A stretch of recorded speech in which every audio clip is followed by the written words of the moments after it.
Mēs dzīvojam tādā informācijas laikmetā.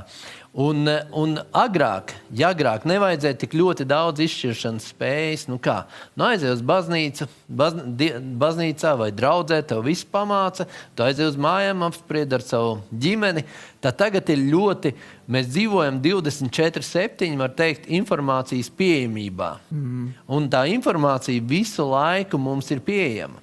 Un mēs no viņas nevaram izvairīties. Tāds ir mūsu laikmets. Un varbūt arī nevajag izvairīties, baigi, nevajag noslēgties no tā viss, kas notiek.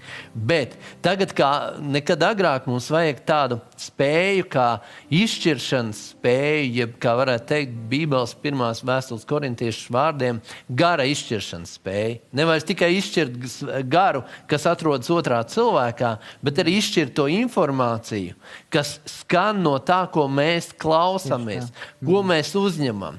Vai tas, ko mēs uzņemam, vēlāk neveido mūsu pašas, vai tas, ko mēs uzņemam, mēs neatkārtojam to pašu. Jā. Mēs varbūt domājam, ka tas mūs neietekmē, jo agri vai vēl tas, ko mēs uzņemam, mēs sākam imitēt, ja sekot tam piemēram savā dzīvē. Un tad var skaidri un gaiši nojaust, ko tas cilvēks ikdienā klausās.